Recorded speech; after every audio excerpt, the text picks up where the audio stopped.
Essence of Bhagavad Gita, Chapter 14, Gunatraya Vibhaga Yoga. In the previous chapter, the knowledge of our higher nature is presented as I, the Atma, or the witness principle, and everything else is presented as Anatma, the observed. At the start of chapter 14, Krishna says this knowledge is the greatest knowledge, providing liberation while alive and release from rebirth after death. Krishna points out that God is the cause of creation and has two aspects. In the 7th chapter, the consciousness principle was called Para-Prakriti and the matter principle was called Apara-Prakriti. In the 13th chapter, the same principles are called Purusha and Prakriti. In the Upanishads, the consciousness principle is called Brahman and the matter principle is called Maya. The mixture of these two principles is God or Ishvara, from which the entire creation arises. From this I can infer that the creation also will have a higher and lower nature, similar to the cause. Therefore, I too am a mixture of consciousness and matter.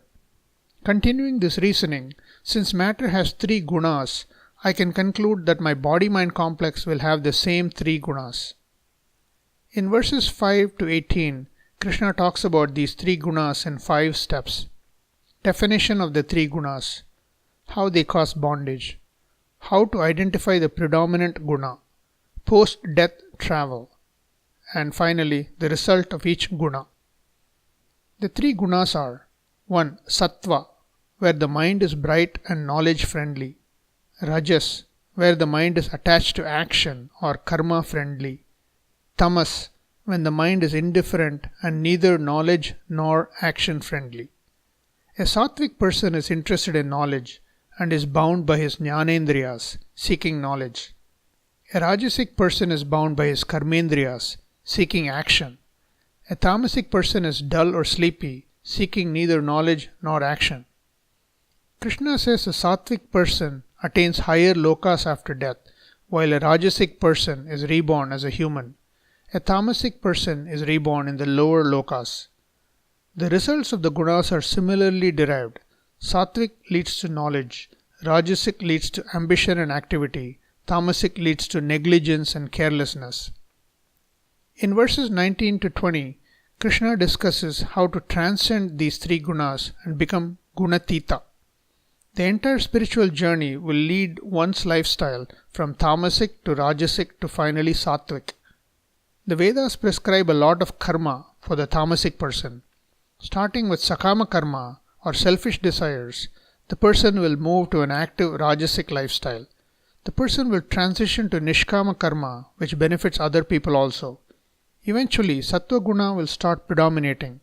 Upasana is prescribed for such a person to reach the stage of readiness for jnana yoga, sadhana chatushtaya sampatti. So tamas leads to rajas to sattvic. The final step to nirguna is accomplished through jnana yoga. Arjuna asks 3 questions. What are the indications of a gunatita? What are the characteristics of a gunatita? And what is the method of becoming gunatita? Krishna says the knowledge makes the mind less reactive to the outside world. The moon appears bright at night because the sun has set. Similarly, my reactions come down with my nididhyasanam. We can measure our own progress by Swami Paramarthananda's FIR method. Frequency, how often I lose my composure. Do I get upset once an hour or once a day? Intensity, how intense is my reaction? Is the reaction physical, like Arjuna dropping his bow? Do I scream and shout? Does the reaction overflow from my mind to my speech and my body? Recovery, how long do I take to regain mental balance? Can I recover in a few seconds or does it take several hours or days? How does a gunatita conduct himself in life? Krishna emphasizes sarva samatvam or seeing everything as the same. There is equanimity of the mind. The wise man, abiding in self, is the same in pleasure and pain.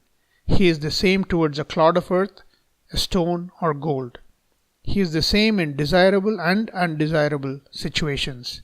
He is the same in censure and praise of himself by others. And finally, how does one become a gunatita? The answer: surrender to the Lord, and by the grace of the Lord may you get Jnanam. Jnanam is the only solution. Om Tat Sat.